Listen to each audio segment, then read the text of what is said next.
샬롬, 하나님의 평강이 여러분의 삶에 가득하시기를 바랍니다. 어제 오늘 날씨가 궂은 날씨였죠? 이런 날씨에 신경통, 관절염 걱정되시진 않는지요? 건강하셨으면 좋겠습니다. 오늘 우리가 읽은 본문 말씀은 17장 1절서부터 19절까지였습니다. 17장 전체를 다 읽었으면 좋겠는데 좀 길어서 줄였습니다. 그래도 좀 길긴 하지요. 17장은 예수님이 기도하시는 내용으로 전부 다 이루어져 있습니다. 그래서 17장에 여러분 단락 위에 보시면 이런 말 써 있는 분들 계실 겁니다. 기도하시다 라는 말이 써 있는 게 보이실 거예요. 그리고 18장으로 넘어가 보시면 18장 위에도 제목이 써 있죠. 제가 가진 성경책에는 잡히시다 이렇게 기록되어 있습니다. 그러니까 지금 예수님께서 제자들과 함께 있을 때 잡히시기 전 마지막 기도하시는 내용을 담고 있습니다. 그런데 이 기도문을 가지고 신학자들이 뭐라고 부르냐면 예수님의 대제사장적 기도라고 부릅니다. 왜 그러냐면 보통 기름 부음 받은 자 그러면 왕, 제사장, 선지자를 의미합니다. 왕은 백성을 다스리는 역할을 했고요. 선지자는 하나님의 말씀을 받아서 전달하는 역할을 했습니다. 그럼 반면에 제사장은 어떤 일을 했냐면 백성들 편에 서서 하나님 앞에 제물을 올려드리며 기도하던 사람들이 제사장이었습니다. 예수님께서는 이 세 가지 직분을 다 감당하셨죠. 그래서 메시아라고 하는 말, 그것이 기름 부음을 받는다라는 뜻이고 왕이자 선지자이시며 제사장이신 분, 그분이 바로 예수님이시다라는 의미를 담고 있습니다. 그 중에서 오늘 읽은 본문은 전형적으로 예수님의 대제사장적 면모가 유감없이 발휘되는 그런 본문입니다. 그런데 예수님이 하나님과 기도하시는 장면인데 여러분, 이거 하나님과 기도하시는 장면을 우리가 이해하기 위해서는 하나님과 예수님 사이에 사용하시는 그분들의 언어가 대충 어떤 의미를 지니고 있는지 맥락을 좀 이해하실 필요가 있습니다. 제게 이런 에피소드가 하나 있습니다. 저희는 저희 집 아이들이랑 단톡방, 가족 단톡방을 쓰는데 다들 그렇게 하시죠? 요즘 아이들이 그 비대면 수업, 온라인 수업을 할 때가 많은데 단톡방에 딸이 아들한테 이렇게 묻더라고요. 사교시 뭐야? 그랬더니 아들이 사교시 통과야 그러길래 저는 그게 사교시 없다는 얘기인 줄 알았습니다. 없다는 얘기가 아니라 통합과학 수업이라는 뜻을 통과라고 하더라고요. 그러니까 제가 아이들의 그 언어 맥락을 이해하지 못했고 그러다 보니까 제가 아는 방식으로 이해해갖고 우리 아들은 사교시 수업 없네? 이렇게 생각했던 것이죠. 여러분, 우리 17장에 나오는 전체 이 메시지를 이해하기 위해서는 우리가 가진 언어, 우리가 짐작하는 생각만으로 이해할 수는 없습니다. 예수님이 만약에 우리에게 직접 말씀하시는 거라면 우리가 알아들을 수 있는 비교적 쉬운 언어를 쓰셨거나 아니면 좀 구체적으로 설명을 넣거나 비유를 들었거나 했을 것입니다.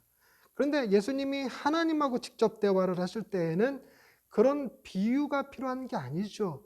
그리고 뭔가 설명이 필요한 게 아닙니다. 마치 하나님과 예수님 두 분이서 아 하면 아 하고 통하는 그런 대화이지 않겠습니까? 17장 1절에 보시면 이런 말이 써 있습니다. 예수께서 이 말씀을 하시고 눈을 들어 하늘을 우러러 이르시되 아버지여 때가 이르렀사오니 아들을 영화롭게 하사 아들로 아버지를 영화롭게 하게 하옵소서 이렇게 써 있습니다. 그럼 우리는 궁금증 갖는 게 때가 이르렀다는 말이 무엇을 의미하며 영화롭게 하다라는 말이 무엇을 의미하는지를 알아야겠죠. 정확하게 이 요한복음에서는 때라는 말을 쓸 때는 대개가 다 예수님이 십자가에 달려 돌아가실 때를 의미합니다. 그러니까 구원 사역의 정점이라고 표현될 수 있는 그때인데 실제로 예수님이 17장 대제사장적 기도를 하신 이후에 18장에 잡히시고 19장에 가서 십자가 달려 돌아가시는 장면이 쭉 이어집니다. 그러니까 정말 때가 된 것 같긴 하죠. 근데 우리가 잘 모르는 거는 영화롭게 하다라는 말의 의미를 잘 모릅니다. 영화롭게 하다라는 말의 의미는 무엇이냐면 상대를 찬양하고 즐거워하고 그 안에서 기뻐하는 것입니다. 이렇게 설명드리면 좀 이해가 되십니까? 다시 한번요. 상대를 찬양하고 즐거워하고 그 안에서 기뻐하는 것이다. 그러니까 상대를 찬양한다는 말은 또 상대를 섬기고 따르는 것을 의미하고 상대에게 사랑을 쏟고 기쁘게 하고 경배하는 것을 의미하고 좀 다르게 표현하면 사랑하고 흠모하고 따르고 즐거워한다 이런 뜻입니다. 좀처럼 이렇게 얘기를 해도 영화롭게 한다라는 말의 의미를 잘 이해하기가 어려워요. 네, 여러분 이런 생각을 한번 해보신 적 있으신지요? 빅뱅에 의해서 우주가 폭발하듯이 시작되었다. 과학자들이 주장하는 빅뱅 이론이죠. 여러분 이론은 그냥 이론일 뿐입니다. 검증된 것이 아니니까. 역사는 검증할 수 있는 대상이 아니죠.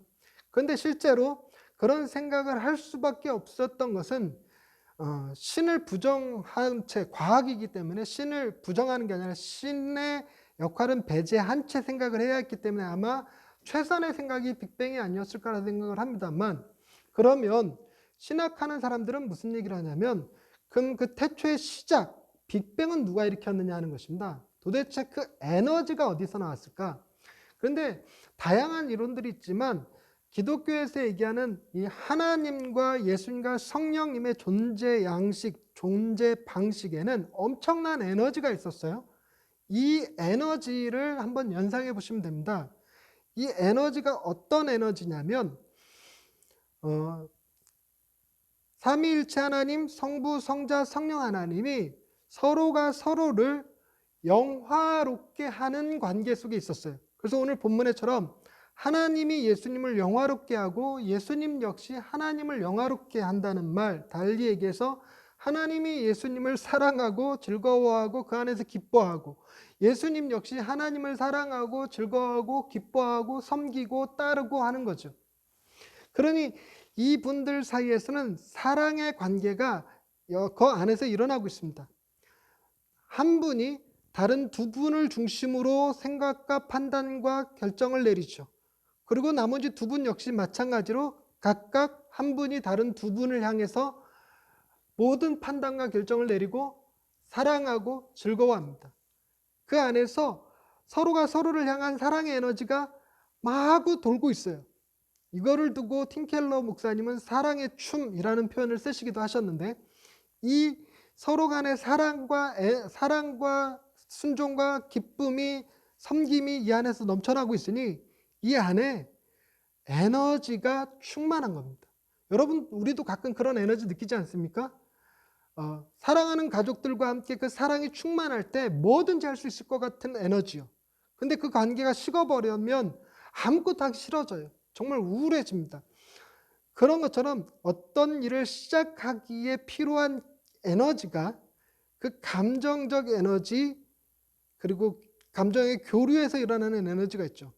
그 에너지가 얼마나 강력했든지 그 에너지가 바깥으로 분출되었다고 생각하면 모든 만물이 그 삼위일체 하나님의 관계 속에서 뻗어나온 겁니다. 빅뱅의 처음 시작을 일으키신 이도 하나님이시죠. 그걸 어떻게 또 추적해 볼 수 있냐면 삼위일체 하나님이 서로가 서로를 향해서 애틋한 관계를 가지고 있다면 모든 만물은 근본적으로 이런 삼위일체 하나님의 관계성 안에 존재한다는 겁니다. 그래서 모든 만물은 홀로 존재할 수 없고 암수가 있어야 되고 서로 돕고 섬기는 관계, 공생 관계가 필요합니다. 사람들 역시 하나님의 형상대로 지음받은 존재이기에 혼자 존재하지 못하고 반드시 그 짝이 필요하고 함께 사랑을 나눌 수 있는 다른 것들이 필요합니다. 하다못해 짐승이라도 반려견이라도 있어야 하죠. 혼자서는 살아갈 수 없는 세상입니다. 왜냐하면 우리가 그렇게 시작되었기 때문에. 그렇게 이렇게 하나님과 예수님의 이 관계가 서로 영화롭게 하는 건데, 근데 영화롭게 하기 위해서는 뭐가 필요하냐면 어느 한쪽에서 얘기하는 뜻이 있고 어느 한쪽은 그 뜻을 이루는 방식으로 사랑의 교제가 이루어집니다. 즉 내가 해주고 싶은 걸 해줄게, 너는 무조건 받아, 이건 사랑이 아니죠. 그건 사랑이 아닙니다. 상대가 뭘 원하는지를 알고 그것을 해주는 것이죠. 상대가 원하는 게 뜻이고 해주는 게 사랑입니다. 그게 섬김이고 그게 기쁨이고 즐거움이죠. 그런데 성부, 성자, 성령 하나님 세 분이 도대체 어떤 뜻을 가지고 계시고 그 뜻을 베푸신 이나 그 뜻을 순종하신 이가 이게 왜 서로를 영화롭게 하는 일인지에 대한 이해가 필요합니다. 그게 오늘 본문을 이해하는 핵심 키워드예요. 보세요. 일단 그 뜻부터 아셔야 되는데 2절 말씀을 한번 읽어볼게요. 아버지께서 아들에게 주신 모든 사람에게 영생을 주게 하시려고 만민을 다스리는 권세를 아들에게 주셨음이로소이다.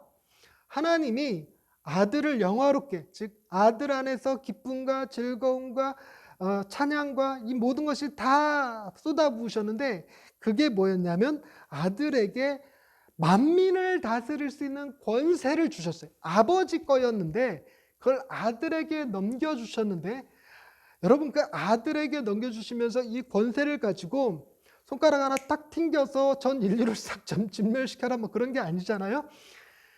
주신 이유에 대해서 뭐라고 얘기하시냐면 모든 사람에게 영생을 주게 하시려고 했다는 것입니다. 여기서 모든 사람이라는 것이 에브리 맨이 아니죠. 에브리 피플이 아니라 올 피플이 아니라 some people입니다. 하나님이 택하신 사람들 의미예요. 하나님이 택하신 사람들에게 영생을 주게 하시려고 하나님에게 속한 자들에게 영생을 주게 하시려고 권세를 주셨대요.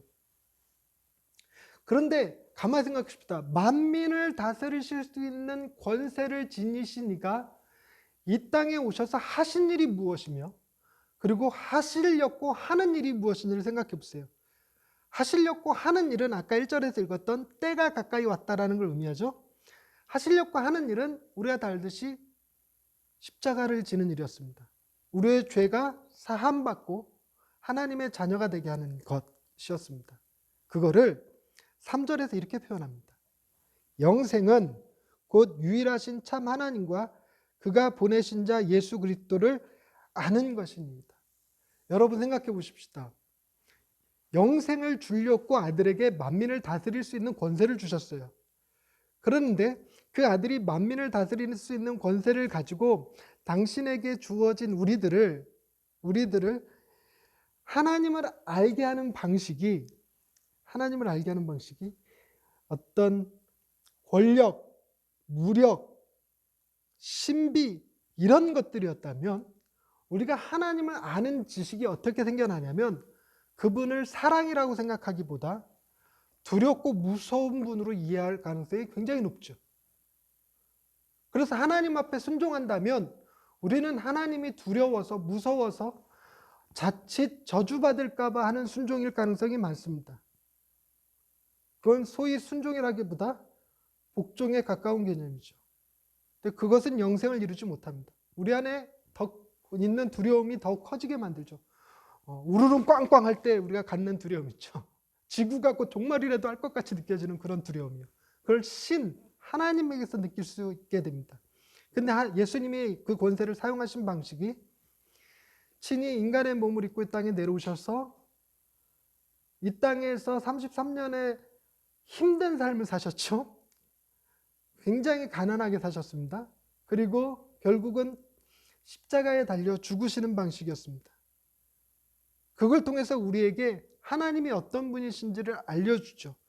우리가 영생을 가졌다라고 말할 땐 곧 유일하신 참 하나님, 그분이 어떤 분이신지를 아는 것이고 그가 보내신 자 예수 그리스도, 그분이 어떤 분이신지를 아는 겁니다.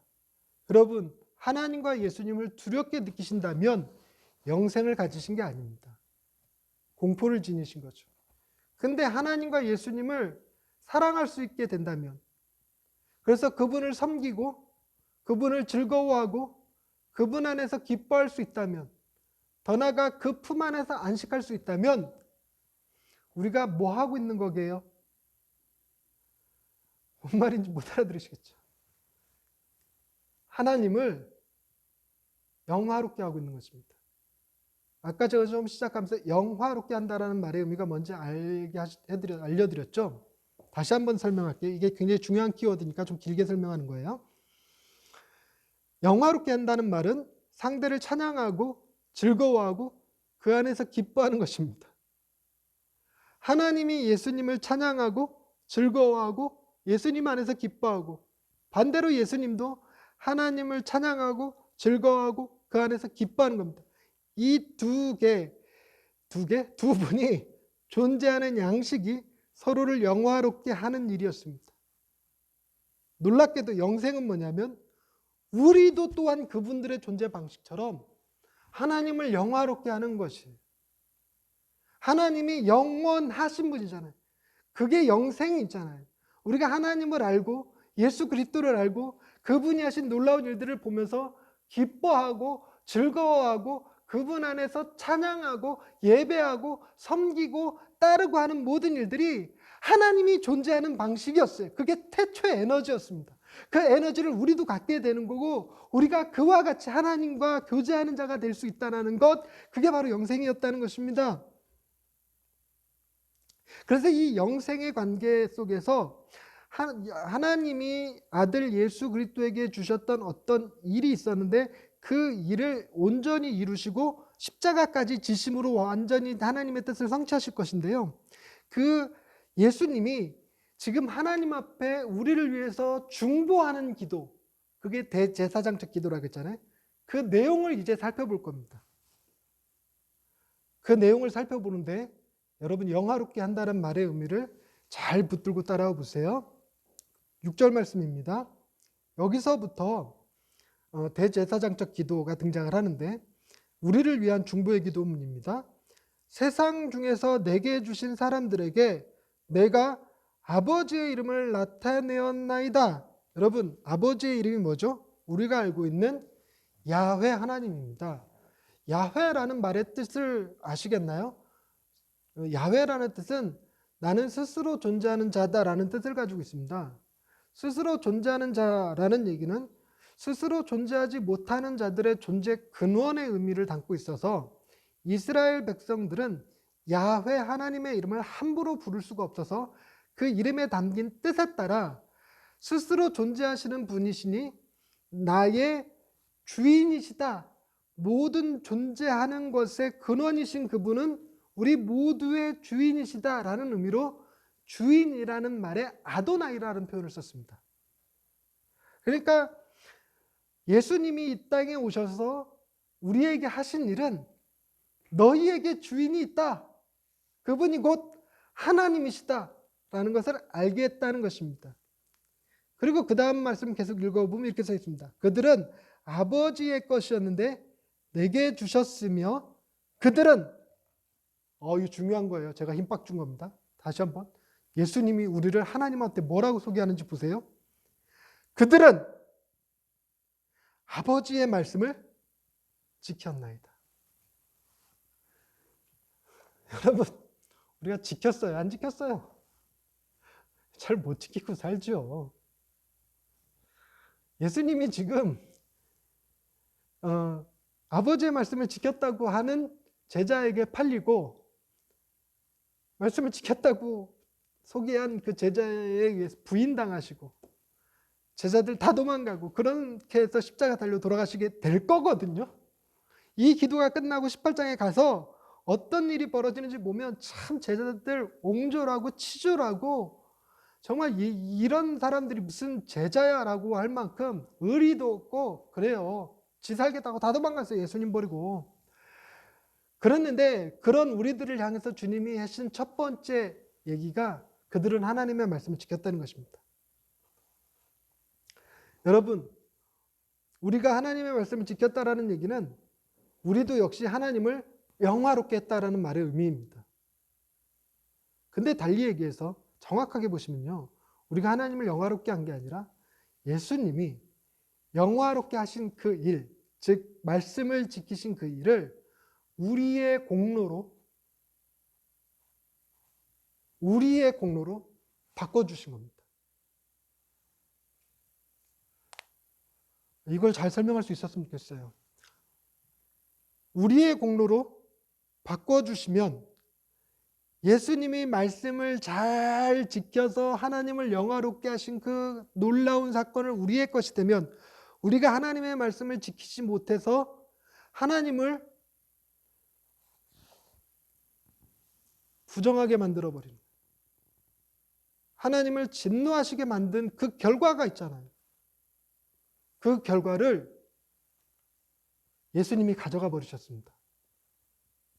그래서 그 결과가 18장에 넘어가서 잡히시고 19장에서 십자가 위에서 죽으시는데 엘리 엘리 라마 사박다니, 하나님 하나님 어찌하여 나를 버리시나이까 할 정도로 태초부터 놀랍도록 교제하고 있던, 영화롭게 그 안에서 기쁨 간식과 사랑을 누리고 계시던 그분이 우리를 그 자리에 넣어주시고, 그분은 우리가 받아야 될 진노를 대신 받으시고 하나님 앞에 버려지는 고통을 겪으셨어요. 그걸 겪으시면서까지 지금 하나님 앞에 하나님, 이들은 하나님의 말씀을 지켰습니다 하고 단언하고 계신다는 거예요. 그 다음 거 보십시다. 7절 말씀입니다. 지금 그들은 아버지께서 내게 주신 것이 다 아버지께로부터 온 것인 줄 알았나이다. 그거 몰라갖고 제자들 도망간 거거든요. 지금 우리도 그거 모르고 지금 과학하니까 빅뱅 얘기하는 거거든요. 근데 예수님은 뭐라고 그랬냐면 안다고 그냥 하나님한테 얘기해 주신 거예요. 중보하시면서 하나님이 내게 주신 하나님의 것들인 이 백성들이요, 하나님의 말씀을 지켰고 하나님의 것을 다 알고 있습니다. 8절 말씀 보세요. 나는 아버지께서 내게 주신 말씀들을 그들에게 주었사오며 그들은 이것을 받고, 우리가 받았대요. 내가 아버지께로부터 나온 줄을 참으로 아오며 아버지께서 나를 보내신 줄도 믿었사옵나이다. 3절 말씀 읽어볼게요. 3절. 영생은 곧 유일하신 참 하나님과 그가 보내신 자 예수 그리스도를 아는 것이니이다. 8절 읽을게요. 8절. 나는 아버지께서 내게 주신 말씀을 그들에게 주었사오며 그들은 이것을 받고 내가 아버지께로부터 나온 줄을 참으로 아오며 아버지께서 나를 보내신 줄도 믿었사옵나이다. 결국 우리에게 뭐가 있다는 얘기예요? 영생. 지금 놀랍지 않습니까? 아직 우리가 다 알지도 못해요. 제가 지금 이 말씀을 드리면서 지금 여러분, 이 책에 나온 거는 제자들한테 해당되는 얘기잖아요 라고 말씀하실 것 같은데 아닙니다. 20절 말씀입니다. 20절 말씀, 오늘 읽은 본문 그 다음 본문에 속하지 않는데 20절.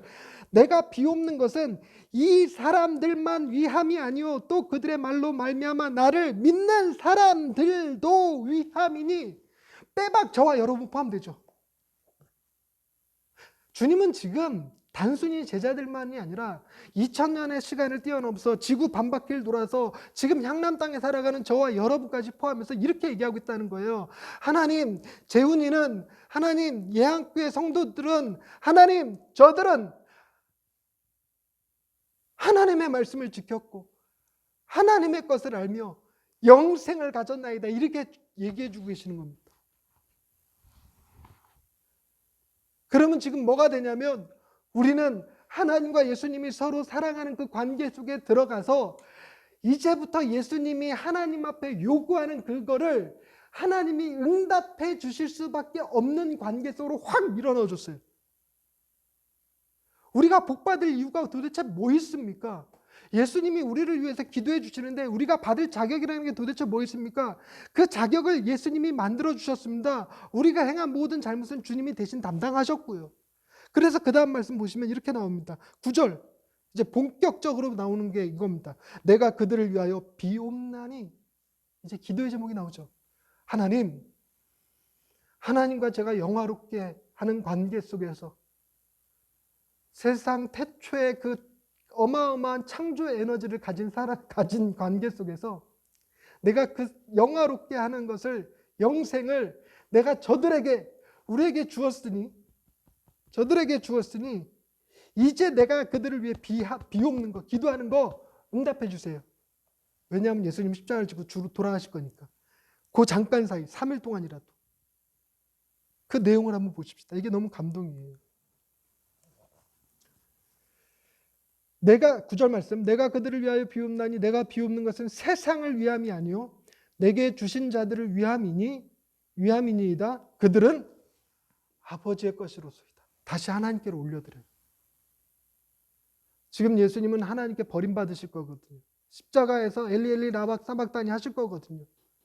그래서 잠시 동안이라도 떨어져 있을 우리를 하나님에게 부탁하는 거예요. 여러분, 우리도 그런 거 많이 경험하죠.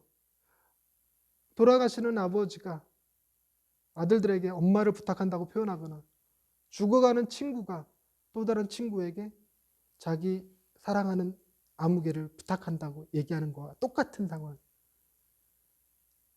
그때 우리는 아무리 부모님과 사이가 안 좋았어도 엄청난 사랑의 에너지를 느끼게 됩니다. 그래, 부모님이 나 사랑하셨어 라는 생각을 갖게 만드는 힘이죠. 그걸 주님이 보여주고 계세요. 얼마나 우리를 사랑하셨으면 우리의 배신과 우리의 죄악으로 인해서 십자가를 지시는 와중에도 우리를 하나님한테 의탁하고 계신 거예요. 그러면서 이렇게 얘기하십니다. 10절, 내 것은 다 아버지의 것이요 아버지의 것은 내 것이온데 내가 그들로 말미암아 영광을 받았나이다. 보세요, 주님은 이미 우리로 말미암아 영광을 받았대요. 그런데 그 앞서서 표현하신 말 다시 한번 읽어드릴게요. 내 것은 다 아버지의 것이요 아버지의 것은 다 내 것인데 내가 그들로부터 영광을 받았으면 아버지는 영광을 받은 거예요, 안 받은 거예요? 받았죠.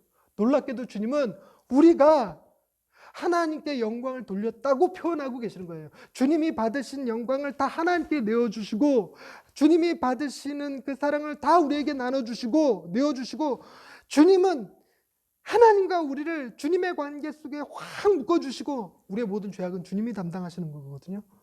너무 놀랍지 않나요? 이런 사랑이 세상에 존재할 수 있을까요? 없을걸요? 더더군다나 그 다음 말씀 보세요. 11절 말씀, 나는 세상에 더 있지 아니하오나, 이거예요. 예수님의 마지막 십자가를 지시기 전 하나님 앞에 간절히 기도하시는 것. 내가 이제는 세상에 더 있지 않아요. 죽을 거거든요. 운명하실 거거든요. 십자가를 지실 거거든요.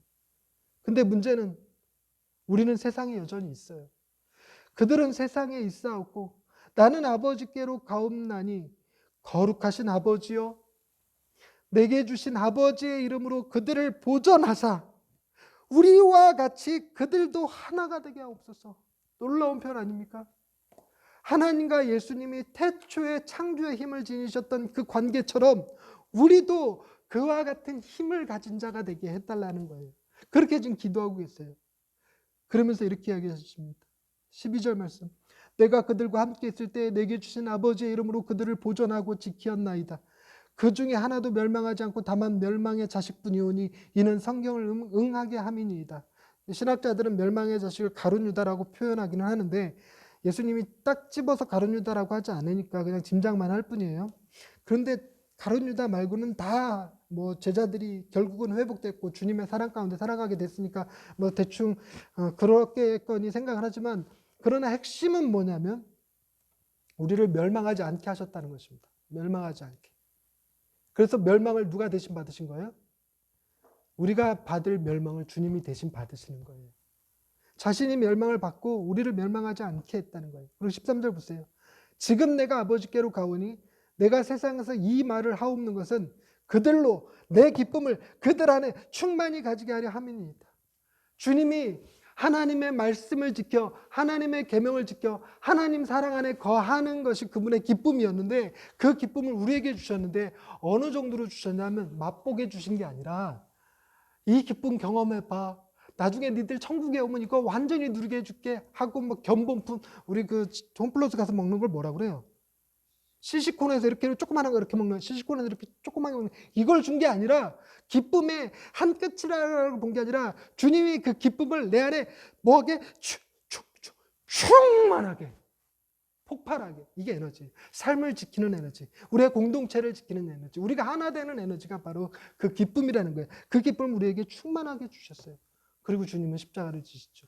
결국 주님이 가지고 계셨던 모든 것을 다 우리에게 주세요. 영생, 기쁨, 순종, 영화롭게함, 영광, 이 모든 것을 다 주시고 그분은 하나님께로 가시는 거죠.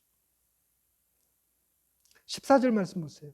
내가 아버지의 말씀을 그들에게 주었사오매 세상이 그들을 미워하였사오니 이는 내가 세상에 속하지 아니한 같이 그들도 세상에 속하지 아니함으로 인함이니이다.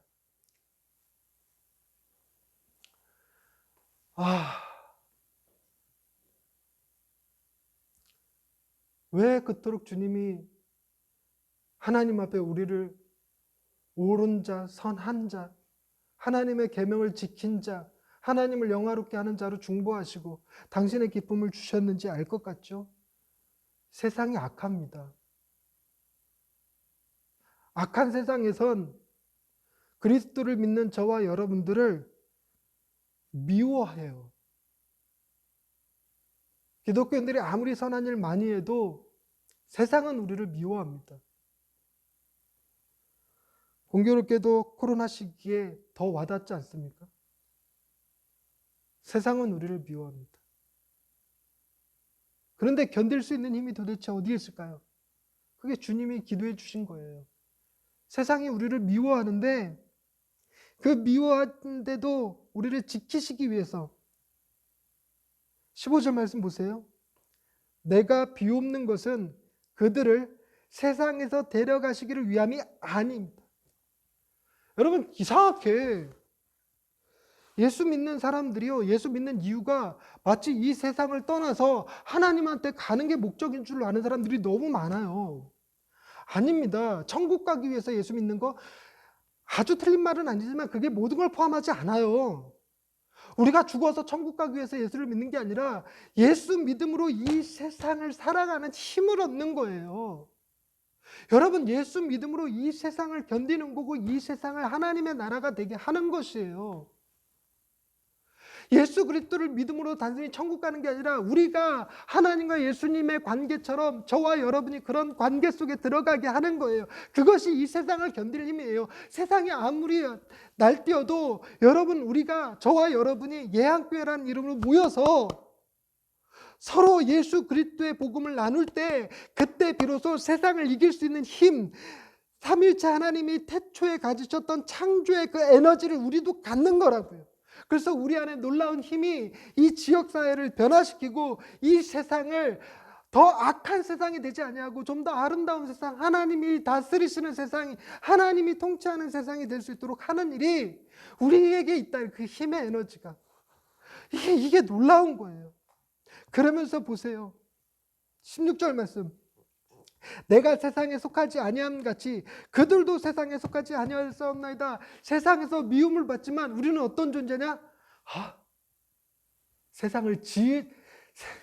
여러분, 세상에 존재한 자, 세상에 속한 자가 아니고 예수 그리스도에게 속한 자라는 얘기는 세상에서 버려진 자들이 아니라 세상을 초월한 자라는 얘기예요. 세상을 지으신 이에게 속한 자, 세상을 넘어서 있는 자에게 속한 자라는 얘기는 우리는 이 세상을 위해서 창조된 존재들이 아니라 이 세상을 넘어서서 초월적인 곳에 그 갈증과 갈망을 지니도록 만드신 존재라는 거예요.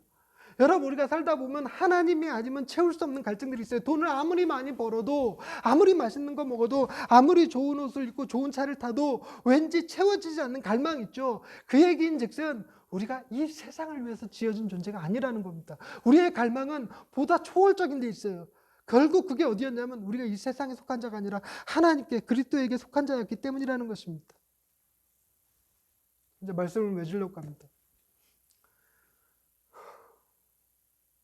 여러분, 우리가 세상에 속하지 않고 세상의 미움을 받으나 그렇다고 해서 악에 빠지지 않고 사랑 안에서 보존되기 위해서는요, 무엇이 필요하냐면 17절, 18절, 19절이 필요합니다.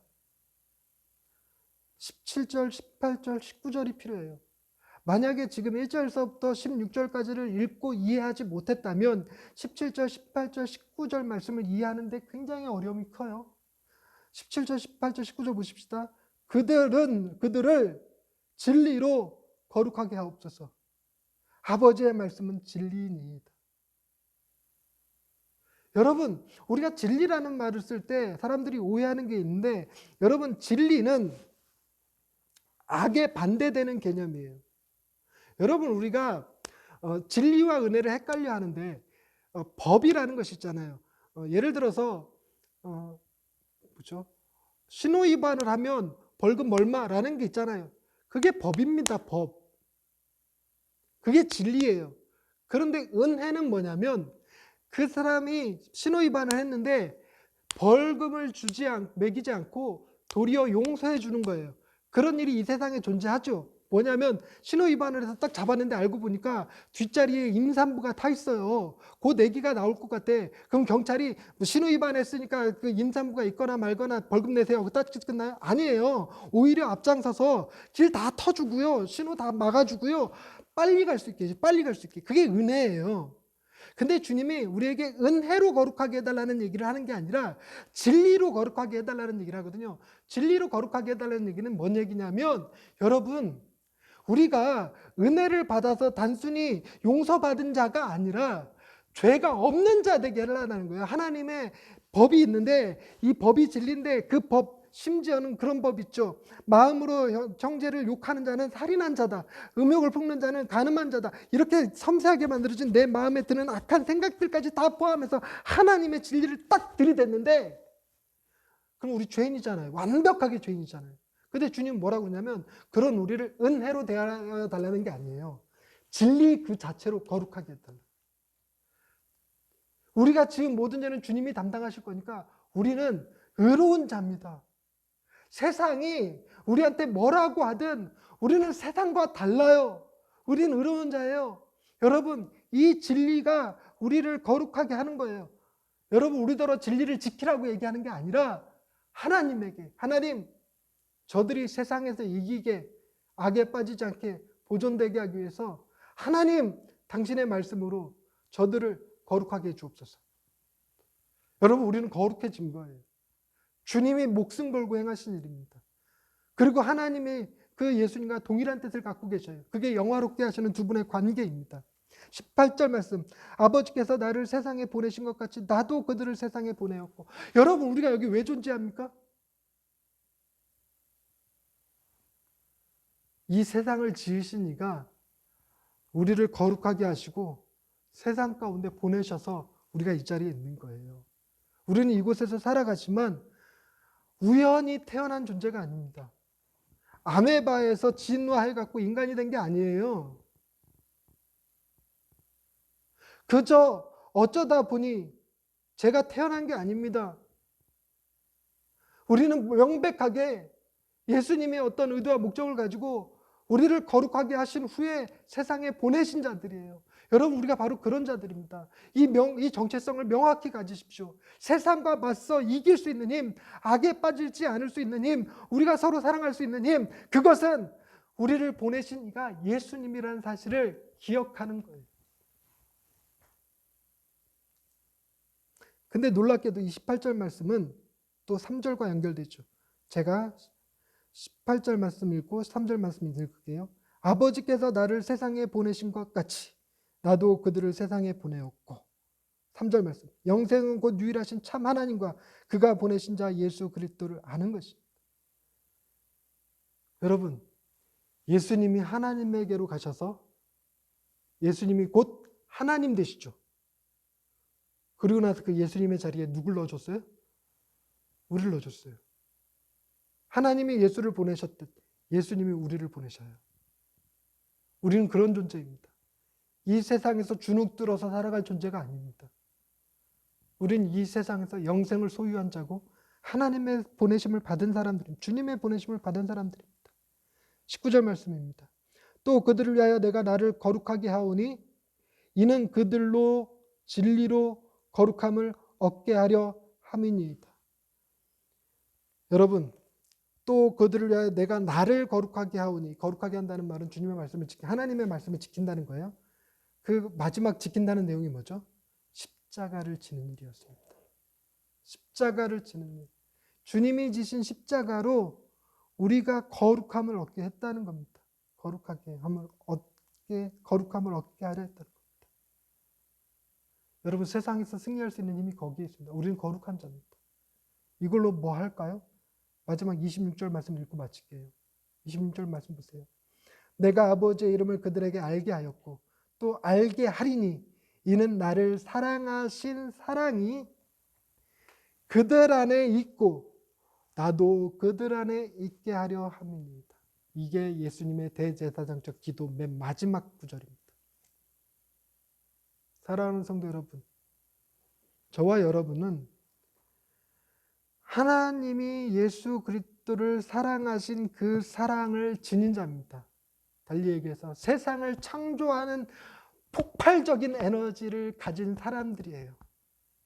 그리고 그 창조주의 능력, 우리를 구원하신 사랑의 구원자 되시는 그분이 우리와 함께 하십니다. 그 사랑이 우리에게 있고 그분이 친히 우리와 함께 있는데 뭐가 두려워요? 힘내십시다. 우리는 하나님께 속한 자들이고 하나님이 보내신 자들이며 예수 그리스도께서 행하신 일로 말미암아 거룩해진 자들입니다.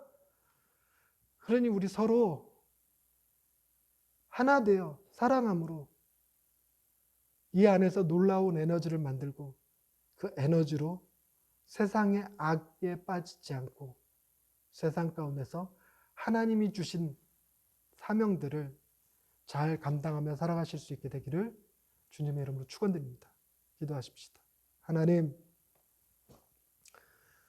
세상은 악하고 우리를 미워하고 힘들게 하지만 그러나 우리가 견딜 수 있는 건 우리 안에 놀라운 주님의 사랑이 있음을 깨닫기 때문입니다. 우리가 이 세상에 속한 자가 아니요 하나님께 속한 자이며 놀랍도록 진리로 거룩해짐을 얻어서 이 땅으로 파송된 자들임을 기억하고 우리가 가야 할 곳 예수 그리스도 하나님 그분의 품 안임을 기억하면서 이 세상에서 담대하게 살아가게 하옵소서. 이 세상을 악으로 상대하지 아니하고 선으로 상대하며 세상을 섬기며 우리가 서로를 격려할 수 있게 하옵소서. 예수님의 이름으로 기도드립니다. 아멘.